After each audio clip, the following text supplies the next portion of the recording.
The Amazon leaf blower inside this box costs $55, but claims better specs than blowers that cost more than 7 times that much. No, that is not an exaggeration. In fact, I picked up another leaf blower just today to be able to compare with this one that cost almost 8 times more than this one did for the same thing, the blower plus a battery and charger. The question is, does it actually live up to the claims? Now, I'm actually doing a comparison between this and that other leaf blower, this one right here, that's made by Milwaukee, a reputable brand.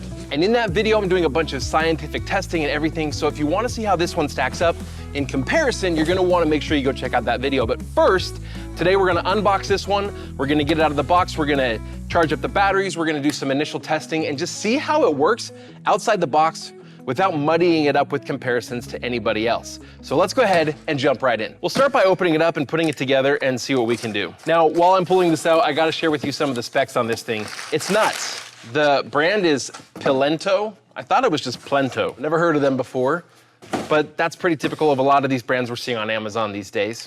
This thing is claiming, it's probably right here on the box, it's a 20-volt battery, which the Milwaukee's an 18-volt. It's got a 4-amp-hour battery. The Milwaukee one's actually huge. It's like 12 amp hours. We'll do all those comparisons later.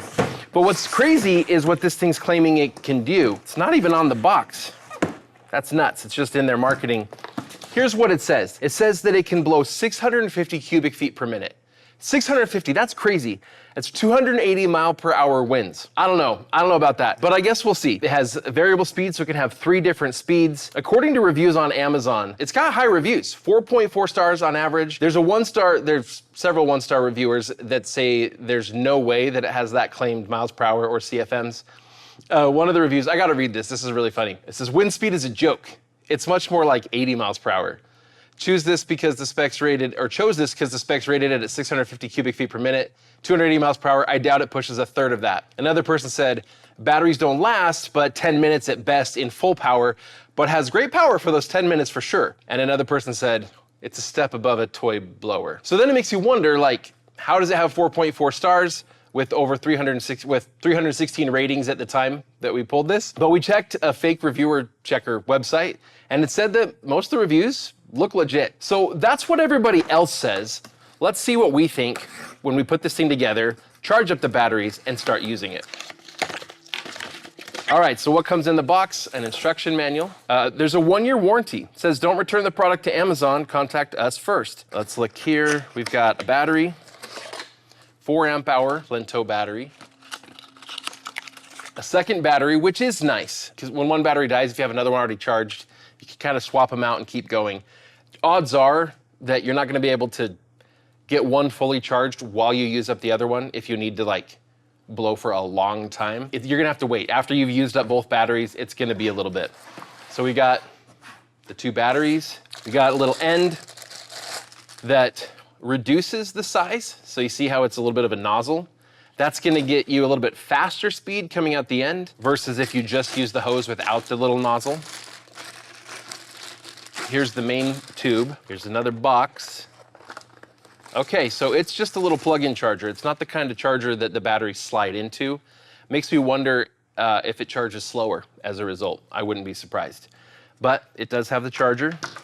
And then obviously there's the blower itself. All right, now let's just see how easy it is to set this thing up. Obviously, there's not a whole lot to it. On Amazon, it says setup time 5 seconds. So I'm gonna start a timer, and we're gonna see how long it actually takes to put together. All right, here we go. Start.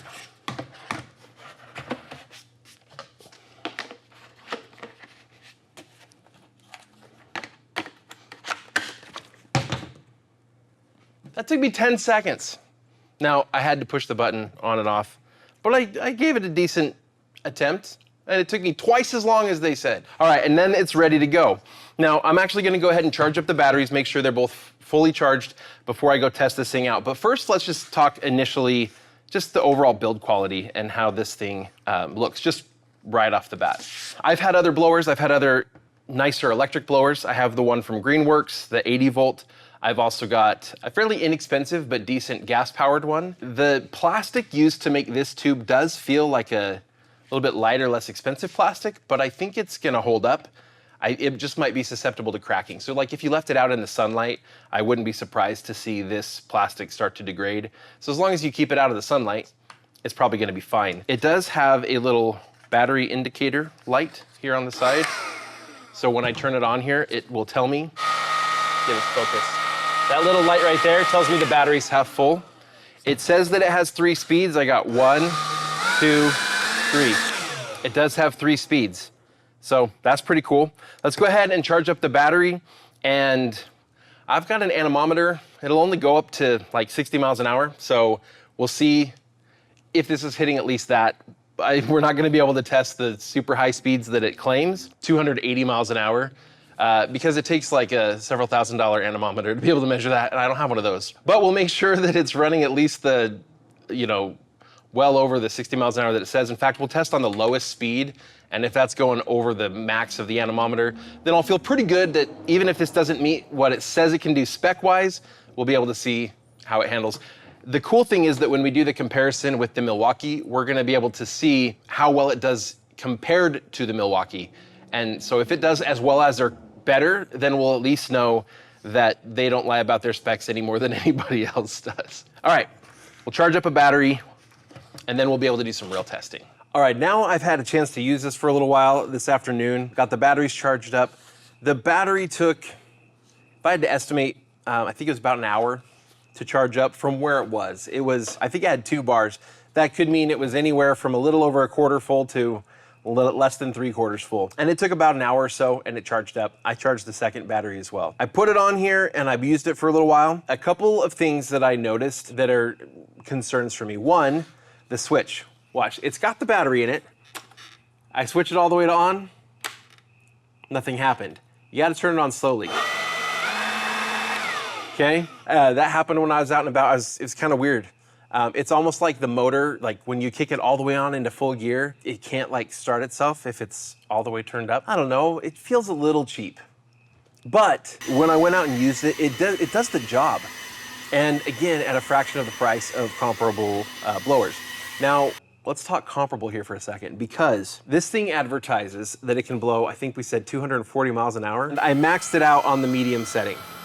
On the low setting, it was like 40 something miles an hour.